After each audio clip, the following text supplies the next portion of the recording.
Essa aula está sendo gravada para a turma de animação avançada do curso de Jogos Digitais da PUC Minas. Se você estiver vendo essa aula por acaso no YouTube, tem a chance dela não fazer muito sentido para você, né? É uma sequência de 3 aulas, né? Eu gravei uma aula sobre eh, a iluminação dessa cena, né?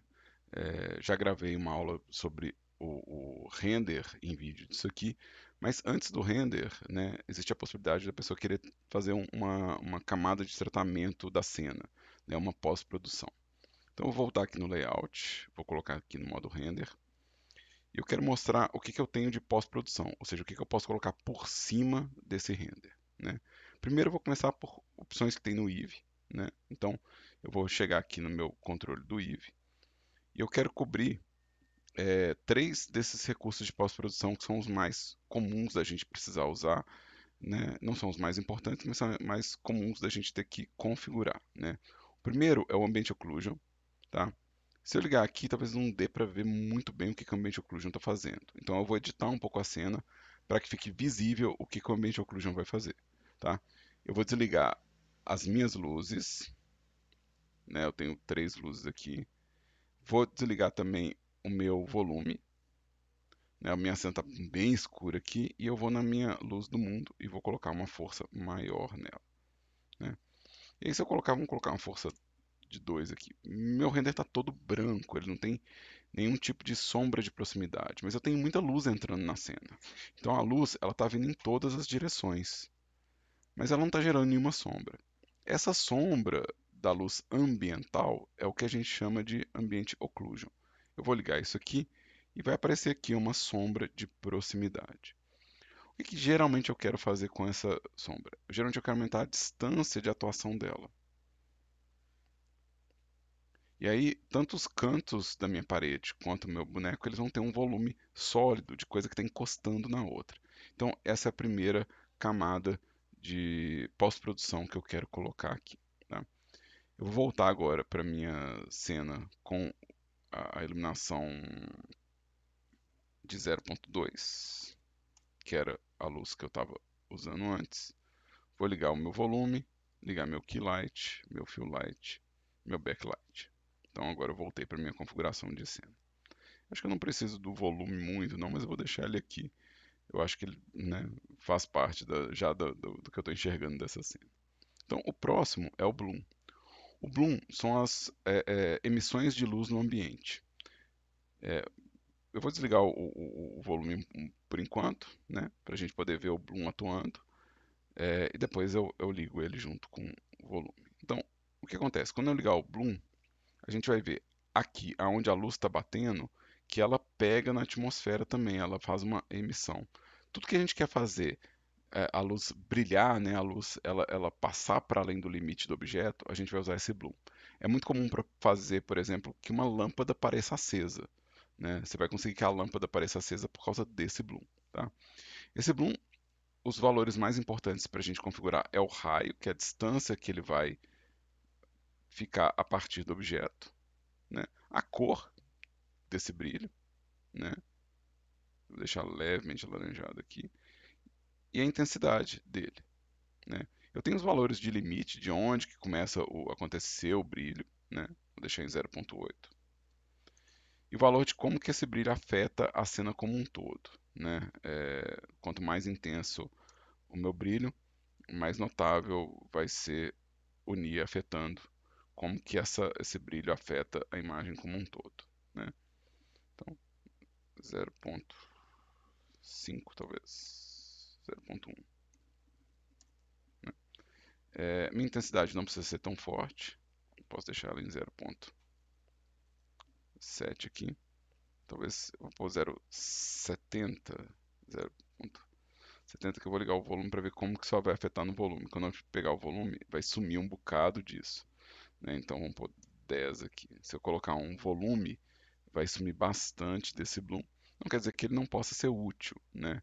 Mas é algo a se pensar. Quanto mais forte for o seu volume, né, menos esse brilho vai atravessar o volume com facilidade. Deixa eu pôr um 5 aqui. Vou deixar 5 para existir o bloom no espaço, né?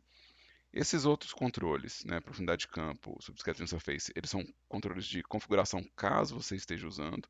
Então, se eu estiver usando na minha câmera, né, a profundidade de campo, né, se eu estiver usando o blur, né, vamos colocar 0 aqui. Se eu estiver usando o blur na câmera, eu configuro a qualidade desse blur aqui, né? E se eu estiver fazendo com que o material da Suzane, né, o material da Suzane, seja um material, vamos pegar aqui o material de pele, shading, vamos fazer esse material virar um material translúcido como se fosse pele. Se eu estiver usando essa variável aqui, né, estiver fazendo o meu objeto ter um efeito de pele, eu preciso desligar o Bloom rapidinho para a gente poder ver isso atuando. Então, vou desligar o Bloom, né? Então, como que isso aqui vai fazer a coisa parecer mais com pele mesmo, né? Então, se eu quiser que tenha esse efeito que faz com que a superfície pareça pele, ou vela, ou, né, ou cera de vela, ou mármore, essas coisas, né? Eu preciso configurar, né, as opções de Subscattering Surface lá no meu Bloom. Acho que vou deixar até assim, por enquanto, né? E vou voltar com o meu volume e vou voltar também com o meu Bloom. Então, é o que diz respeito a esses dois espaços de configuração, né? O último que eu vou cobrir nessa etapa do Eevee é o Screen Space Reflection, né? Para isso eu vou mexer no meu objeto de cenário, né, o plano. Eu vou falar que ele é metálico e liso, né? Então vamos desligar aqui meu volume só para a gente poder ver. Eu vou desligar o Bloom também só para a gente poder ver o que está acontecendo. Então meu objeto agora, o meu plano, ele é espelhado. Para a gente poder diferenciar ele do Skybox, eu vou falar que ele é um pouco mais rugoso. Ele é um pouco mais rugoso do que o fundo. Mas ele não está gerando reflexo da Suzane, né? Então não existe o reflexo do macaco aqui. Quem vai cuidar disso é o Screen Space Reflection. Ele vai fazer com que a coisa pareça um espelho em ação, né? Então, se você tem um material, né? Vamos pegar meu plano aqui, deixa eu reduzir o tanto que ele é metálico e aumentar o tanto que ele é rugoso, né? Se eu quiser fazer a sugestão de que ele né, que ele está refletindo o ambiente, isso acontece com vários materiais, se você olhar, né, até material como asfalto tem muita reflexão, né? Então,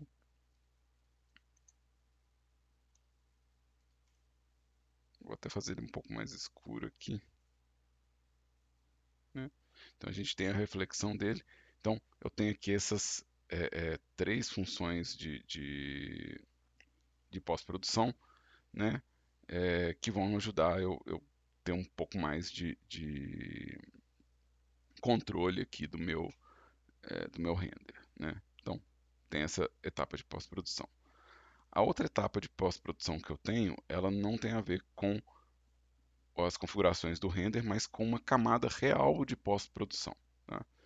Então, o primeiro conceito aqui é que tudo que você monta numa cena é um layer, né? Então você pode ter vários layers, cada layer pode conter coleções diferentes, né? Então eu posso ter um layer que é collection e eu posso criar uma nova, vamos criar uma nova coleção aqui. Então isso aqui é só referência para aula.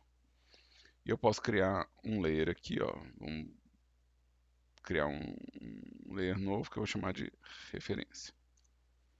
O layer referência tem só isso aqui. O layer collection tem só isso aqui. Então eu consigo ter layers diferentes para gerar um render, né? Então existe configuração de layer. Eu tenho as configurações de cada layer. Então eu estou no layer collection e essas aqui são as configurações do meu layer collection. Quais são as coisas que ele vai transferir para mim para eu poder tratar. Então vamos supor que eu quero, né, usar o Ambient Occlusion da minha cena para poder fazer um tratamento. Eu tenho como exportar, né, o Ambient Occlusion como uma informação à parte, né? Então, o meu layer, ele, na verdade, ele é uma fatia do render. Então, essa é a primeira coisa que eu vou apontar aqui. A segunda coisa que eu vou apontar é, eu vou dividir essa janela em dois aqui, né? E eu vou trocar essa aba aqui pelo Compositor. A gente tem, na verdade, o Compositor acontecendo aqui. A gente existe o Compositor acontecendo aqui. Mas eu vou dividir a janela em dois, para a gente poder ver a atuação do Compositor na minha cena. Tá? O Compositor é um sistema de nodes. É um sistema de nodes que vai usar o render layer, que é isso aqui que eu estou configurando, né? Inclusive o meu render layer com o Ambient Occlusion aqui, né? Para gerar uma saída de imagem. Então, quando eu vou renderizar agora, ele vai passar o meu render layer por uma camada de tratamento antes de cuspir ele no resultado final, né? Aqui eu não renderizei ainda, né? Mas eu vou fazer um render aqui só para a gente poder ver isso. Então, vou fazer um render de imagem mesmo, tá? Render image. Então, eu renderizei essa imagem aqui, ó.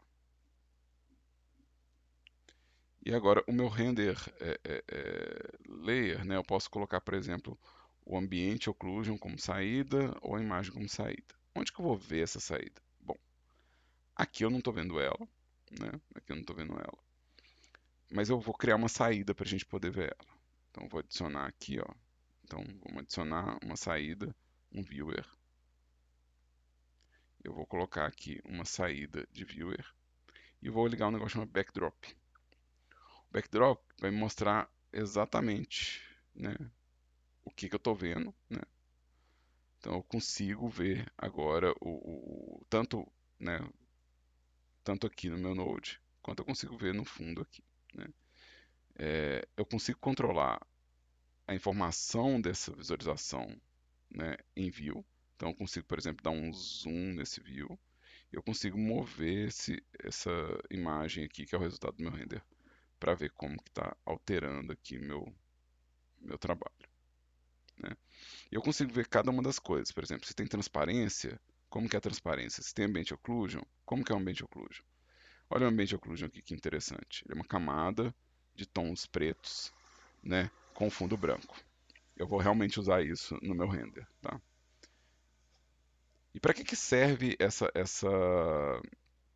para que serve essa ferramenta? Essa ferramenta serve para a gente poder acrescentar mais tratamento na minha imagem antes de eu sair com a imagem final. Então, eu vou colocar aqui um exemplo, né? Eu vou adicionar vamos adicionar por aqui um color, né? Que é um mix color. E eu quero misturar a minha imagem com o meu ambient occlusion para gerar uma imagem final.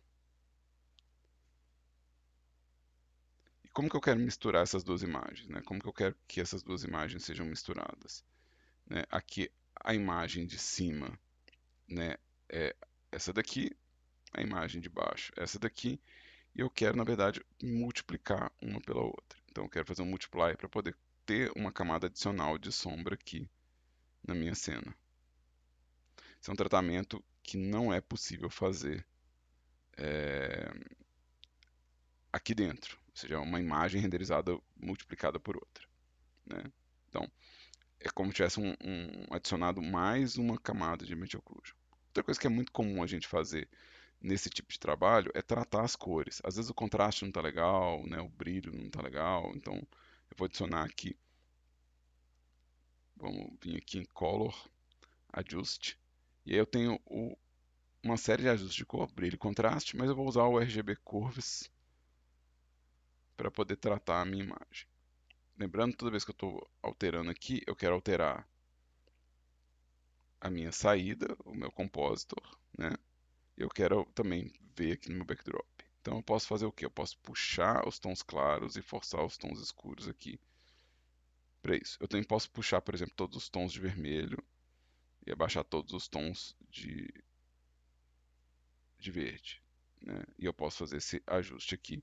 Então eu fiz um ajuste de cor E é possível ver esse ajuste de cor, né? É possível ver ele no seu espaço 3D aqui. Eu tenho uma opção aqui na visualização do render que é colocar o compositor sempre acontecendo. Então agora eu estou vendo minha composição de cena acontecendo em real time também, né? Então eu não preciso necessariamente renderizar para ver o resultado. Vamos colocar mais uma camada de tratamento aqui, né? Eu vou colocar mais uma camada de tratamento, eu vou adicionar uma transformação, que é uma distorção de lente, para parecer que foi fotografado mesmo, né? Que passou por uma lente. Então, a distorção de lente é essa curvatura aqui. Então, eu quero colocar 0,1, talvez seja demais. Então, talvez 0,01 sutil. Quero colocar um pouco de dispersão, porque se passou por uma lente, ele vai ter dispersão. Quanto maior a dispersão, mais vai ficar notável os canais de cor separando, né? Então 0,1 de dispersão, né? E eu tenho as opções se eu vou encaixar isso na minha tela, né, no meu render. Então eu tenho aqui uma distorção de lente que vai fazer com que a coisa pareça um pouco mais fotografada, né? E aí eu posso ir adicionando várias outras camadas aqui para parecer que tem ruído, para parecer que tem outras funções, tá? Então, se você quiser fazer um extra de acabamento no seu trabalho, né, você pode acrescentar essas camadas de tratamento, né, de pós-produção. Aqui dá para ver a diferença entre a minha imagem original e a minha imagem tratada, né? Tem gente que vai preferir a original, tem gente que vai preferir a imagem tratada. Isso é realmente uma questão de direção de arte. Mas essa é uma outra forma de você fazer uma pós-produção no seu trabalho, né? De novo, eu espero que isso ajude quem viu, né, o vídeo, mas isso aqui é só uma revisão de conteúdo para os alunos de animação avançada passado em sala de aula, e essa é uma etapa bem opcional do trabalho do final de entrega de render. Fica muito mais interessante se você demonstrar que você aprendeu essa etapa, mas não é obrigado, não tem um critério falando que tem que ter pós-produção.